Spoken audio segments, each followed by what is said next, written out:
Hi, how you doing? And welcome back to another video on the channel. So today I've taken all the midfielders in FPL price between 6 million and 14.5 million. And not only have I tried to work out which ones are the best picks overall, I've also tried to see where the undervalued players are, those differential options that maybe everyone else is overlooking that you could get into your team to just give you that edge in game week 1 and beyond.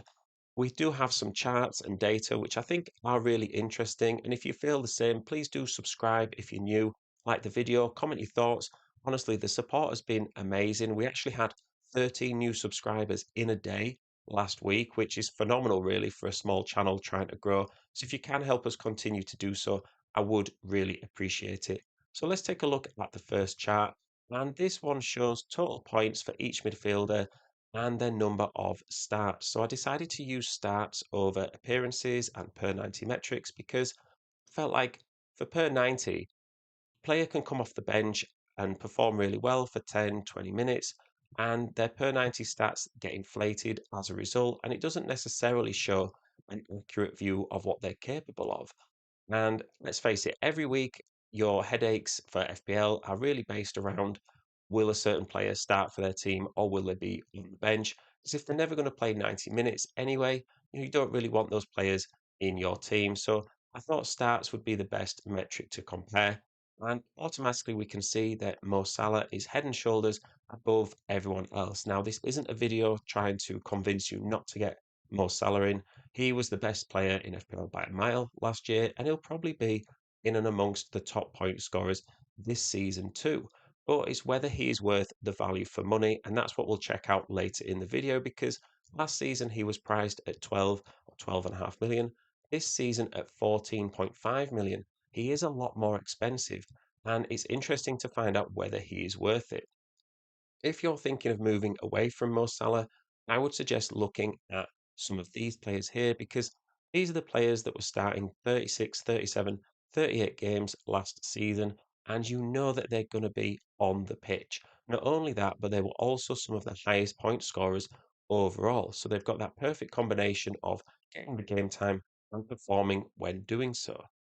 Additionally, I wanted to look at this section here. So these players highlighted are the best performing players for their number of starts, right? So they started a little bit less, but they still managed to get decent total number of points. And this is where, your football knowledge needs to come into play a little bit, keeping track of transfers and team news, because when we're comparing players, that extra information is important.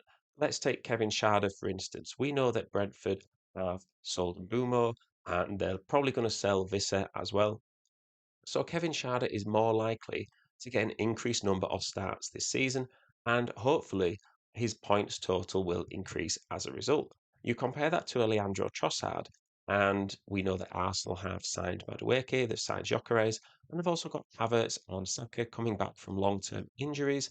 So Trossard's number of starts will probably decrease, and therefore his total points will go down as a result as well. On this chart, they both look quite similar options. Same can be said in the bottom left here. If you looked at this area of the chart and you saw Rodri at the bottom, you might say, well, why on earth would I get Rodri in? Well, we know that he is such a key player for Man City that when fit, he's going to be starting pretty much every game and not only getting more points, but now FPL are valuing offensive metrics even more. He could get additional points in comparison to what he would have got in previous seasons. Unfortunately, a Solly March, say, whilst injured last season, has a lot of competition for his position at Brighton, so he's therefore less of a valuable option. And I think, again, when we highlight this section, we can look at Hwang Hee-chan and Mason Mount, two players who reasons for not playing much last year. They were injured, and all being well, if they're not injured this year, their starts will increase. You compare that to a Jack Grealish and a Christopher Nkunku, who didn't really have reasons not for starting that are going to change. So their reasons were poor form and competition for places. That's likely to stay the same if they're in the same situation this season. So a Hwang Hee-chan with Matthias Cunha being sold from Wolves can potentially be a really good upside.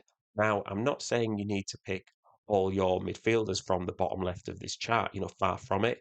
Ultimately, you need players who are going to play and who are going to get you points and are reliable in FPL. So the players we talked about at the start. However, if you did have a spare space in your midfield towards the end and you wanted a player for 6.5 million, you could do worse than going for a Hwang Hee-chan, a Mason Mount, or a Rodri, just as a bit of a high upside player. But of course, that comes with the risks. So the next chart I'm looking at is points per game. So I took all of the totals for the players last season and divided it by the number of starts. And we were able to kind of identify some undervalued players. There's not much difference in this end of the chart because these players were starting almost every game. They maximized their point potential. There's no what ifs there. So it's not like they played half of a season and you're thinking, well, what would they do if they started more games, if they played a full year? These guys, they didn't have any more potential to give. What you see is what you get. Now, where there was difference in this chart compared to the previous one is in this area here, where previously was Omar Mamouche and Dwight McNeil. And now we can see that they're higher up. So that shows me that they might have started fewer games, but when they did play, they had a real impact. They were averaging nearly 5 points per game. Now, Omar Mamouche had a reason. He joined in January, so it'll be interesting to see if he's able to continue that for a full season. Of course, he might not be able to. It's not necessarily a given that he will continue that productivity, but there is a higher upside there than there would have been among players that were around that same position in the previous chart. And the same for Dwight McNeil. He had a lot of injuries last year. Again, a risk if he can stay fit, but if he can, someone that at 6 million might be a really undervalued player given the right run of fixtures for Everton. We can also see this in this area here where there was Diallo and Saka in the previous chart, and now they're up here, averaging about 5 points per game. So again, we know that Saka is really consistent in FPL, and given 10, 13, 14 extra starts like what he would have normally got in a season, he would have really seen an increase in his points totals, and it probably would have put him among the top five midfielders in FPL. If he's a little bit too expensive, you could go for a Diallo, who performed really well in the games he played in a very poor Man United team where there wasn't much else going on. So again, undervalued pick potential, not necessarily guaranteed to get you points, but those differentials that other people might be overlooking. So the final chart we're going to look at, and for me, the most interesting chart is the points per million. So what I did here was I took the points totals from all the midfielders for last season and divided it by their prices this season. So this is where they would rank based on their value if they kept exactly the same productivity. Now, that's not always going to be the case. Not all of these players are going to get exactly the same points as they did last season. Some are going to perform better, some are going to perform worse. But the most interesting area here is that Mo Salah has dropped. So this is where his productivity would rank based on his price for this season. So he's dropped below Brian and Bumo.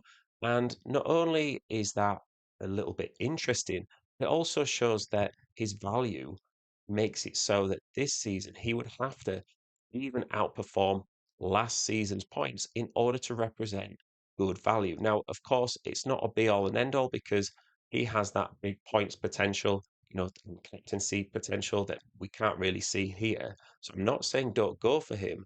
I think if you wanted pound for pound players, you're better off looking at this area here if you wanted to spread the funds. Now, this looks a little bit messy, so feel free to pause the video at any point just to sort of make your own analysis and look a little bit closer.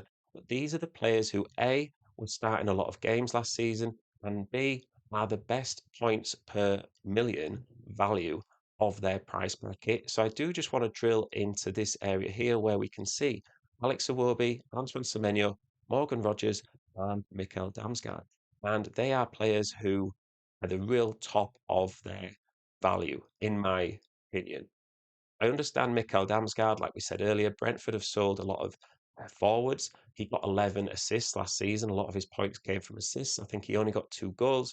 So is he going to keep up those same amount of assists with different strikers trying to finish those chances? a little bit risky. However, Iwobi, Semenyo, and Morgan Rogers are all players who play for fairly settled teams and were able to maximize point scoring. So this chart I feel like is really interesting, and I'd be interested to hear your thoughts on it as well. So let me know what you think in the comments. Also, let me know if you've got any questions, if you've got any, you know, anything you want me to investigate for videos that are going to help you out with your FPL team. Go join the mini league as well. Title and code will be on the screen right about now. And also go check out my playlist with all the other videos that we've got in pre-season. A lot of them are like this, kind of data driven for comparisons, and hopefully it will help you out. So please do subscribe. Thank you very much for listening, and I will see you in the next one.